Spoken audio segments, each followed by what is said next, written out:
తాకట్టులో ఉన్న బంగారాన్ని విడిపించి ఆ రోజు ఆన్లైన్ రేటుకే మేము కొంటాం. Sharma gold company.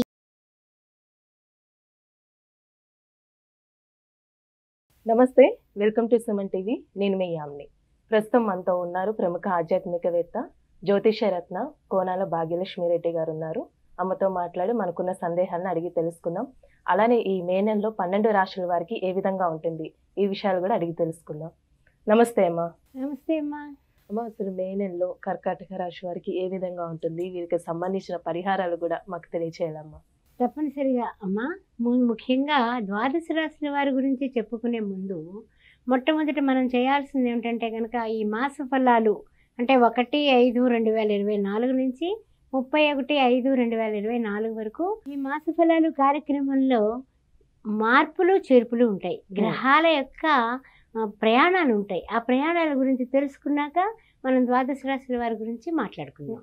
మొట్టమొదట మనకి మే 1వ తారీఖున గురుడు వృషభ రాశిలోకి ప్రవేశిస్తున్నాడు.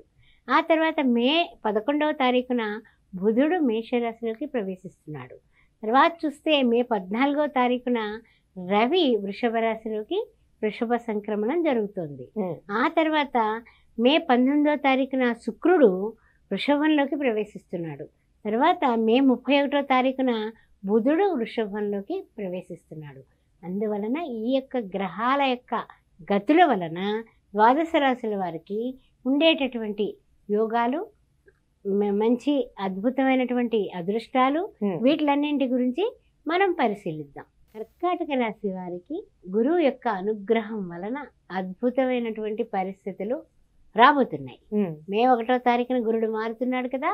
కర్కాటక రాశి వారికి గురుడు ఎప్పుడు కూడా శ్రేయోభిలాషి. అందువల్ల ఆయన మంచి చేస్తాడు. అందువల్ల అది గుడ్ న్యూస్. మనకి ఫస్ట్ న్యూస్ గుడ్ న్యూస్. ఎప్పుడు కూడా గుడ్ అంటే మనకు చాలా ఇష్టం కదా.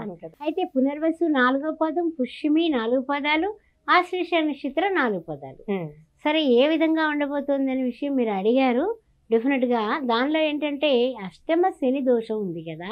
మరి గురువు యొక్క మరి దృష్టి వలన ఏమన్నా మనకి కష్టాలు తగ్గుతాయా అంటే 100% తగ్గుతాయి. అష్టమ శని దోషాన్ని కూడా వీళ్ళు అధిగమిస్తారు. అలాంటి బలోపేతమైనటువంటి ఈ యొక్క గురుడు యొక్క అనుగ్రహం వీళ్ళకి వస్తుంది. మే 1 నుంచి స్టార్ట్. తర్వాత ముఖ్యంగా వీళ్ళకి 3వ ఇంట కేతువు కనిపిస్తున్నాడు. ఆ తర్వాత గోచార చంద్రుడు రాస్యాధిపతి కూడా 6వ ఇంట్లో ఉన్నాడు. తర్వాత చూస్తే అష్టమంలో శని భగవానుడు ఉన్నాడు. నవమంలో కుజ, రాహువు, బుధుడు ఉన్నారు. విదేశీయాన ప్రయత్నాలు ఇప్పటి వరకు ఎక్కడేసిన గొంగలు అక్కడే ఉన్నారు. అయ్యో అయ్యో అంటున్నారు కదా.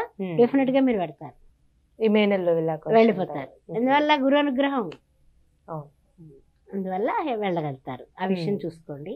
తర్వాత ముఖ్యంగా ఏంటంటే కనుక శుక్రుడు, గురుడు, రవి కలిసి ఉన్నారు మేషరాశిలో. కాబట్టి అది మనకి ఏమవుతుందంటే కనుక 10వ ఇల్లు అవుతుంది. ఈ 10వ ఇల్లో ఉన్నటువంటి రవి, శుక్రులు ఇద్దరు కూడా వీళ్ళకి అంటే ఏంటంటే మనకి కర్కాటక రాశి వారికి ఏం శత్రుత్వం ఏమి లేదు, మిత్రుత్వము లేదు, న్యూట్రల్గా ఉంటారు. కానీ గురువు మారడం వలన వీళ్ళకి లాభాలైతే పర్వాలేదు, బాగానే ఉన్నాయి. సరే, బాగుంది. గోచార రీత్యా మంచి ప్రయోజనాలు ఉన్నాయి గ్రహ సంచారం వలన అనే ఒక అద్భుతమైనటువంటి ఆనందంలో ఉన్నాం కదా మనం. ఇక జరిగేది ఏమిటంటే కనుక రియల్ ఎస్టేట్ రంగంలో ఉన్న, వ్యాపారంలో ఉన్న, రాజకీయంలో ఉన్న, పదవి కావాలనుకుంటున్నా, లేకపోతే పదోన్నతి కావాలన్నా, ఉద్యోగంలో మార్పులు కావాలన్నా, కోర్టు కేసుల్లో నెగ్గాలన్నా గురు అనుగ్రహంతో లాగేస్తారు. బ్రహ్మాండంగా విజయం కలుగుతుంది. అలానే ఇప్పుడు వివాహ విషయానికి వస్తే ఏ విధంగా ఉంటుందమ్మా మే నెలలో వీళ్ళకి? గురుబలం వలన వీళ్ళకి సంబంధాలు కుదరడానికి అంత క్రితం కాళ్ళు అరిగేలాగా, చెప్పులు అరిగేలాగా తిరిగినా సరే అవ్వనటువంటివి కొంచెం సుముఖంగా ముందుకు పెడతాయి. అందువలన వీళ్ళకి ఆ విధంగా కూడా కలిసి వచ్చే కాలం అనుకోవచ్చు. అలానే ఇప్పుడు భార్య భర్తల మధ్య సంబంధం కానీ సంతాన పరంగా చూసుకుంటే ఎలా ఉంటుందమ్మా మే నెలలో? సంతాన పరంగా చూసినట్లయితే కనుక కొంచెం కొన్ని విషయాల్లో ఖర్చులు తగ్గడం, ఆదాయం పెరగడం వల్ల కూడా సంతానానికి ఏం కావాలో అవి చేయగలుగుతారు. అందువల్ల సంతానం హ్యాపీ, తల్లిదండ్రులు హ్యాపీ.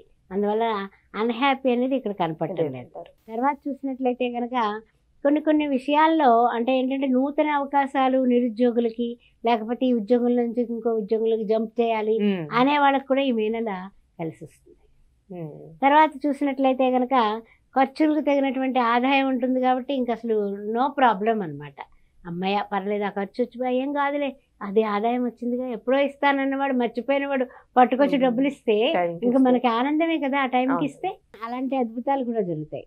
వివాహం కానీ ఉద్యోగం నందు కానీ కొంచెం మానసికమైనటువంటి ఉద్రిక్తత అనేది వస్తుంది. ఎందువల్ల అంటే కనుక మనం అనుకున్నవి అనుకున్నట్లుగా, అప్పుడు చూడండి ఏదైనా సరే మాటలు మాట్లాడేటప్పుడు కొంతమంది మనకి తెలియకుండానే పలానా అప్పుడు అలా అన్నావు కదా అని మనల్ని ఒక ఉద్రేకానికి గురి చేసే మాటలు జరిగేటటువంటి ప్రమాదం కనపడుతుంది. ఆ విషయంలో జాగ్రత్తగా ఉండండి. ఎందువలన అంటే కనుక ఈ కర్కాటక రాశి వారికి కొన్ని విషయాల్లో శని భగవానుడు అడ్డంకులు చేస్తూనే ఉంటాడు కదా, మరి అష్టమంలో ఉన్నాడు కదా, మరి ఆ మహానుభావుడు చేస్తాడు కదా. అందువల్ల మానసికం అంటే ఎలా, రాశ్యాధిపతి చంద్రుడు, అందువల్ల చంద్రుడు ఎలాంటి వాడు, 15 రోజులు ఉచ్చ స్థితి, 15 రోజులు కిందకి వస్తాడు, నీచలోకి పెడతాడు. అందువలన కాస్తంత మానసిక ఉద్రిక్తత, మనయేవ మనుష్యానం కారణం బంధమోచ్చేయవు, ఏదైనా బంధనాల వల్ల మీకు టెన్షన్స్ అనేవి తప్పు. అంటే వీళ్ళకి ఏమైనా కొంచెం ఆరోగ్య సమస్యలు ఉన్నాయమ్మా మే నెలలో? మానసికమైనటువంటి ఉద్రేకం, టెన్షన్స్ తీసుకుంటే ఏమవుతుంది, అనారోగ్య పరిస్థితులు వస్తాయి.